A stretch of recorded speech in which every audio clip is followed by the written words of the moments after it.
Bismillahirrahmanirrahim. Assalamualaikum warahmatullahi wabarakatuh.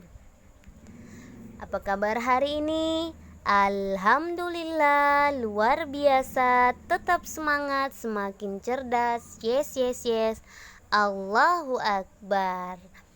Ketemu lagi dengan Ibu Guru dalam pembelajaran melalui video pembelajaran kali ini. Kita sudah masuk ke pembelajaran 2. Namun sebelum masuk ke pembelajaran 2, Ibu Guru akan ingatkan kembali pembelajaran yang telah dipelajari sebelumnya, yaitu mengenai pembelajaran 1. Nah, kita sudah masuk di subtema 4 ya. Anaknya Ibu Guru harus ingat, kita sudah masuk di subtema 4. Apa judul dari subtema 4? Yaitu bentuk, warna, ukuran, dan permukaan benda. Itu yang akan kita pelajari mengenai pembelajaran subtema 4, bentuk, warna, ukuran, dan permukaan benda. Pada pembelajaran 1, kita sudah membedakan ciri-ciri berbagai jenis benda. Kemarin Ibu Guru jelaskan ini ada ciri-cirinya apa saja, mulai dari warnanya, kemudian ukurannya, permukaannya. Oke, nah untuk pembelajaran 1 kita juga sudah belajar muatan PKN tentang menjelaskan aturan merapikan benda. Ibu Guru juga sudah jelaskan. Kemudian membuat karya kerajinan dari tanah liat, Ibu Guru juga sudah jelaskan. Nah, jadi kita sudah masuk ke pembelajaran 2. Untuk pembelajaran 2, sebelum Ibu Guru masuk ke dalam pembelajarannya, Ibu Guru akan ingatkan anaknya Ibu Guru tetap semangat belajarnya, tetap semangat berpuasanya, semangat beribadahnya. Insya Allah kita akan senantiasa dalam lindungan Allah, dan Allah selalu membalas apa yang telah kita perbuat untuk mengumpulkan pahala sebanyak-banyaknya. Jadi tetap semangat ya anaknya Ibu Guru, walaupun dalam keadaan berpuasa, tetap semangat belajarnya. Oke, langsung saja untuk pembelajaran 2, kita yang akan dipelajari pertama yaitu muatan bahasa Indonesia yaitu mengenai membuat kalimat perbandingan dua benda. Jadi membuat kalimat perbandingan dua benda. Perbandingan dua benda yaitu menggunakan kata lebih besar dari atau lebih kecil dari. Nah, contoh pembuatan kalimatnya. Perhatikan gambar ini. Ini ada gambar dua orang anak perempuan. Siapa namanya ini?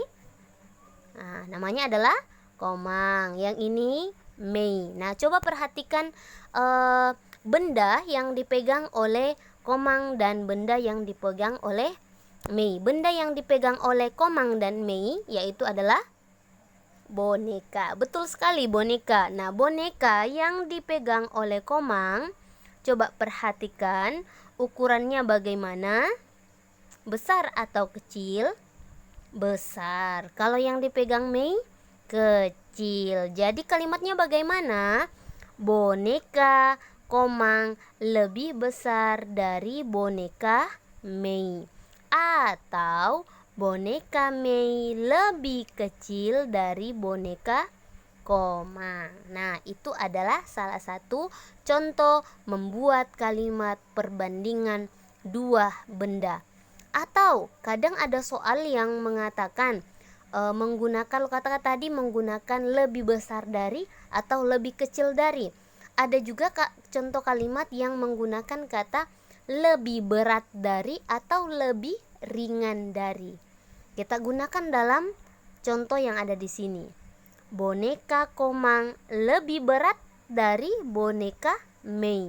Boneka Mei lebih ringan dari boneka Komang. Kalau menggunakan kata lebih berat atau lebih ringan. Bisa juga menggunakan kata lebih besar dari atau lebih kecil dari. Nah, untuk pembelajaran 2. Nah, karena pembelajaran 2 materinya sedikit, Ibu Guru akan lanjut ke pembelajaran 3. Nah, untuk pembelajaran 3 masih seputar bahasa Indonesia. Kalau tadi membuat kalimat perbandingan dua benda, nah sekarang kita menyebutkan ciri-ciri benda dalam sebuah percakapan. Nah, biasanya kalau kita belajar di sekolah, setiap anaknya Ibu Guru dapat percakapan pasti merasa senang karena kita akan praktik. Namun karena keadaannya tidak memungkinkan, kalau anaknya ibu guru lagi belajar sama bunda, sama ayah, boleh latihan percakapannya dengan ibu atau ayah. Nah sekarang ibu guru akan bacakan saja percakapannya. Nanti anaknya ibu guru bisa ikuti ya. Coba perhatikan percakapannya ya, ibu guru akan bacakan. Ini adalah percakapan Mei dan Komang. Nah, Mei dulu yang bicara ya. Hai Komang, apa kamu sudah siap untuk ulangan matematika nanti? Aku sudah siap Mei. Aku sudah belajar semalam. Tapi aku lupa memasukkan tempat pensilku ke dalam tas setelah belajar. Kamu bisa meminjam pensilku Komang. Aku membawa 2 pensil. Ada pensil yang berwarna merah dan biru. Kamu mau meminjam yang mana? Wah, kamu baik sekali. Kalau begitu, aku pinjam pensil merah saja ya, Mei. Karena pensil merah lebih pendek dari pensil biru. Jadi, kamu bisa memakai pensil yang lebih panjang. Baiklah kalau begitu. Terima kasih, Mei. Begitu cara membaca percakapannya. Nah, pada percakapan ini ada ciri-ciri benda yang disebutkan dalam percakapan ini. Apa yang ciri-ciri benda yang disebutkan? Ciri-ciri benda yang disebutkan yaitu ini dia, coba perhatikan yang di samping. Pada percakapan di samping, Komang dan Mei menyebutkan beberapa ciri-ciri pensil yang akan mereka gunakan. Nah, ini dia. Komang akan menggunakan pensil berwarna merah dan berukuran pendek. Mei akan menggunakan pensil biru dan berukuran panjang. Jadi ciri-cirinya ada di sini. Nah, Mei karena pensil merah lebih pendek dari pensil biru, jadi kamu bisa memakai pensil yang lebih panjang. Jadi Mei menggunakan pensil berwarna biru berukuran panjang, sedangkan Komang memakai pensil yang berwarna merah dan berukuran pendek. Jadi itu adalah contoh ciri-ciri benda dalam sebuah percakapan. Sudah paham anaknya ibu guru? Oke, mudah-mudahan semuanya paham ya. Oke, lanjut saja untuk pembelajaran selanjutnya yaitu muatan PKN. Muatan PKN yaitu menjelaskan aturan ketika meminjam barang orang lain. Jadi menjelaskan aturan ketika meminjam barang orang lain, ada aturan yang harus anaknya ibu guru pahami. Apa saja aturan yang harus dipahami dalam meminjam barang orang lain? Yang pertama, perhatikan di sini. Meminta izin terlebih dahulu kepada pemiliknya. Jadi kalau mau meminjam kepada orang lain, terlebih dahulu meminta izin. Cara meminta izinnya disampaikan dengan kalimat yang santun, kalimat yang sopan. Contoh, coba perhatikan gambar Udin dan gambar Nah, ini dia, perhatikan. Bolehkah aku meminjam? Nah, dia memberikan kalimat atau menyampaikan dengan kalimat yang baik. Bolehkah aku meminjam mainanmu? Kemudian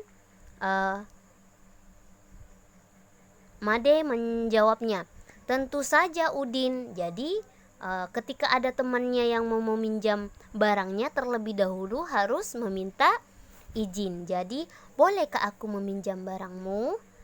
Ketika kita ada teman kita yang ingin meminjam barang, kita juga harus baik, kita juga harus mau meminjamkannya. Tetapi ketika kita meminjam barang orang lain tetapi orangnya tidak mau, kita tidak boleh memaksa. Tidak boleh memaksa ya. Kalau temannya bilang, maaf teman, aku juga membutuhkan barang ini. Jadi kalau misalkan temannya tidak mau, kita tidak boleh memaksa. Paham ya? Jadi sebelum kita meminjam barang orang lain, aturan yang harus kita pahami pertama adalah meminta izin terlebih dahulu kepada pemiliknya. Kemudian yang kedua, aturan kedua ketika kita meminjam barang orang lain yaitu berhati-hati ketika menggunakan barang tersebut. Contoh, ketika kita meminjam mainan teman, bolehkah aku meminjam mainanmu? Kemudian temannya menjawab, boleh, silahkan. Nah, diambillah mainannya. Ketika kita menggunakan mainan tersebut, kita harus hati-hati memainkannya, kita harus hati-hati menggunakannya. Jangan sampai mainannya temannya rusak. Jadi kita harus menjaga baik-baik. Nah, paham ya? Yang pertama tadi adalah meminta izin kepada pemiliknya. Kemudian kalau kita sudah dipinjamkan barangnya, kita harus berhati-hati dalam menggunakannya. Dan yang ketiga, aturan yang ketiga yaitu menjaga barang agar tidak rusak. Tadi karena sudah hati-hati, nah otomatis kita harus bisa menjaga barang yang kita pinjam. Pertama kita meminta izin, kemudian berhati-hati menggunakannya, kemudian dijaga baik-baik barangnya. Jangan sampai barangnya rusak, jangan sampai barangnya hilang. Nah, jadi ini aturan yang ketiga. Untuk aturan yang keempat yaitu mengembalikan barang jika sudah selesai digunakan. Jadi kalau setelah digunakan barangnya, kita kembalikan barangnya secara baik-baik. Jangan diambil, jangan kita tidak mau mengembalikan, aku tidak mau mengembalikan barangnya. Jadi kalau kita tidak mengembalikannya sama dengan kita mencuri. Jadi sebaiknya setelah digunakan barangnya, kita kembalikan barangnya. Dan aturan yang kelima yaitu berterima kasih saat mengembalikan barang kepada pemiliknya. Jadi ada 5 aturannya. Yang terakhir, berterima kasih setelah kita kembalikan. Terima kasih atas barang yang sudah kamu pinjamkan, teman. Nah, seperti itu. Pertama, meminta izin, kemudian digunakan, berhati-hati dalam menggunakannya. Kemudian yang ketiga, menjaganya, dan yang keempat, mengembalikannya, dan yang kelima, mengucapkan terima kasih. Jadi ada 5 aturan saat meminjam barang orang lain. Jadi anaknya ibu guru pahami. Ketika mau meminjam barang orang lain, diucapkan dengan kalimat yang santun. Bolehkah aku meminjam barangmu? Kemudian temannya menjawab, boleh, silahkan. Diambillah barangnya, dipakai dengan hati-hati, kemudian dijaga baik-baik, kemudian dikembalikan saat setelah digunakan, dan yang kelima, mengucapkan terima kasih, teman. Nah, seperti itu ya. Sudah paham? Oke, lanjut saja untuk materi selanjutnya yaitu mengurang 2 bilangan tanpa teknik meminjam. Kemarin kita sudah menjumlah. Nah, kalau sekarang materinya mengurang. Sama saja caranya, yaitu satuan dengan satuan, puluhan dengan puluhan. Kalau kemarin berbeda itu ditambah, kalau sekarang yaitu menggunakan tanda kurang. Coba perhatikan yang ibu guru lingkari. 45 dikurang 12, berarti yang pertama kali dikurangi adalah satuan yang di belakang. 5 dikurang 2 sama dengan 3. Kemudian setelah yang di belakang selesai, bagian satuannya, sekarang bagian puluhannya. 4 dikurang 1 sama dengan 3. Jadi jawabannya adalah 33. Paham anaknya ibu guru? Oke, demikianlah pembelajaran hari ini. Tetap semangat anaknya ibu guru, tetap banyak berdoa, semoga keadaannya membaik dan kita kembali berkumpul di sekolah belajar seperti biasa. Oke, demikianlah pembelajaran hari ini, semoga bermanfaat. Ibu guru akhiri, Assalamualaikum warahmatullahi wabarakatuh.